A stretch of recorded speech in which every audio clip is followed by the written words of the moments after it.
Kata Nabi SAW, siapa yang lihat kemungkaran dia tidak ingatkan, maka orang yang sedang berbuat mungkar akan datang hari kiamat mencekik lehernya.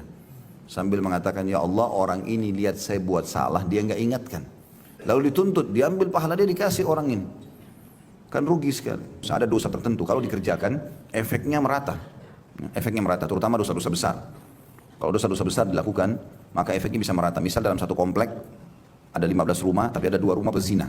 Lebih banyak yang baik. 13 rumah orangnya baik-baik, tapi yang 2 rumah ini berzina. Tiap hari kota ganti pasangan.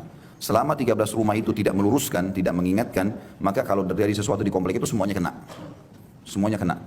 Ya, karena mereka tidak amar ma'ruf nahi mungkar. Jadi tidak boleh sama sekali. Makanya tidak boleh kita diam. Kalau melihat seseorang berbuat salah dan kita sudah faham itu kesalahan atau mungkar dalam agama kita, harus segera diberhentikan. Ya, kata Nabi SAW, man ra'a minkum mungkaran falyughayyirhu biyadihi.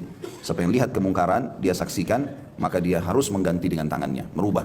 Tangan artinya powernya dia. Orang tua pada anak, suami pada istri, atasan pada bawahannya, presiden pada masyarakatnya misalnya. Maka dia bisa berhentikan, dia buat peraturan ini tidak boleh. Fa in lam yastati' fa bilisani, kalau dia tidak mampu dengan tangannya, tidak punya power, maka dengan lisannya nasihati. Dan tidak ada sesuatu yang berat, asal kita santun sampaikan, maaf ya Pak, maaf Bu, ada seperti ini, setahu saya tidak boleh dalam agama. Misal, fa in lam yastati' fa biqalbi, kalau tidak mampu maka minimal dengan hatinya. Wa dzalika adhaful iman, dan itu selemah-lemah iman. Minimal orang mengatakan, ya Allah berilah hidayah, ya Allah hilangkan, itu minimal sekali. Tapi kalau ini sudah terjadi, walaupun minimal, maka ini sudah cukup untuk membuat azab Allah merata tidak datang. Yang datang hanya kepada pelanggar saja. Tapi kalau kita diamkan, kita ingin sendiri masuk ke dalam surga, nggak mau tahu tentang kita nggak sholat, udahlah biarin aja nanti masuk neraka. Ini bahaya. Karena kita dianggap pelanggar di sini. Melihat orang berbuat salah, perbuatan ahli neraka, tapi dibiarkan. Di dalam sebuah riwayat Bukhari yang lain, Jibril alaihissalam pernah diperintahkan Allah untuk menghancurkan satu negeri. Allahu a'lam negeri itu di mana, tapi jelas begitu riwayatnya. Kemudian Jibril berkata alaihissalam, ya Allah, sungguhnya di kampung itu atau di negeri itu ada hambamu fulan, orang saleh, satu orang, saleh dia. Apa kena juga nih? Maka kata Allah SWT, mulai siksa dari dia.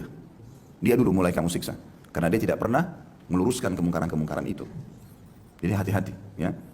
Walaupun cuma sekali saja, karena amar ma'ruf nahi mungkar yang wajibnya sekali. Sekali saja kita mengatakan, ya Allah berikan hidayah. Tulus dari hati, kita sudah lepas daripada penyebab hukuman ini. Tapi kalau kita biarkan berbahaya, ya, tidak boleh sama sekali.